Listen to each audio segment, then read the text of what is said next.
সোজা সাপটা, অকাট্য, নেই কোনো রাগ ঢাক, আচরণে কথায় এই হলো গৌতম গম্ভীর। কোহলির সাথে একই ড্রেসিং রুম শেয়ার করতে পারবেন তো?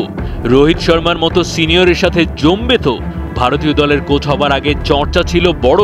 অবশ্য সাবেক ওপেনার অফিসিয়ালি ওস্তাদ হবার আগে তুলেছিলেন কথার বড় ঝড়ও। তারকা পুঞ্জতে অভ্যস্ত ভারতীয় ক্রিকেটের চিরন্তন সংস্কৃতিকে এফোর ওফর করে ফেলতে চান, ইঙ্গিত দিয়েছিলেন। সরাসরি এও বলেছেন কখনো ভারতীয় টিমের হেড কোচ হলে বুড়িয়ে যাওয়া রোহিত আর কোহলি নাকি বসতে পারবে না তার ড্রেসিং রুমেই। টি-20 বিশ্বকাপের আগে বলা কথাগুলো ইউটার্ন হয়ে একদম পাল্টে গেল হেড কোচ হবার পর। নতুন দায়িত্বে শ্রীলঙ্কায় তার প্রথম অ্যাসাইনমেন্টের বয়ান রোহিত কোহলি দুজনকেই নাকি এখন চান 2027 ওয়ানডে বিশ্বকাপ অবধি।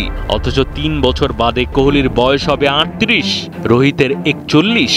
তারকা কিন্তু ক্রিকেট থেকে সরে আসতে চাওয়া, দুই সিনিয়রকে ছেটে ফেলতে চাওয়া, সরাসরি সেটা বলা আগের আর এখনকার গম্ভীর একেবারেই অচেনা।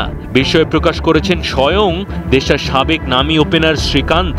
কেউ ধোনি কিংবা সচিনের মতো সুপারফিট না হলে 40-এ কখনো বিশ্বকাপ খেলতে পারে না। বিরাটের ব্যাপারটা না হয় মানলাম, কিন্তু 41 বছরের রোহিতকে সাউথ আফ্রিকায় নিয়ে যাওয়ার যে ছকের কথা কোচ বলছে, একদমই বিস্ময়কর। অতি আক্রমণাত্মক মনোভাব, কাট টু কাট বলা, শরীরী ভাষায় শোরগোল ফেলা, সেসব ফ্র্যাঞ্চাইজি ক্রিকেট পর্যন্ত ঠিক আছে।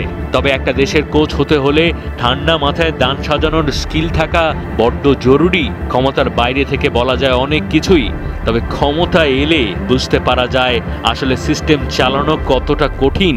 প্রায় পাকা রাজনীতিবিদেরা যেমন বলেন, সেটারই যেন জীবন্ত প্রতিচ্ছবি দায়িত্ব পাবার পরের গৌতম গম্ভীর। মাহদি হাসান, 71।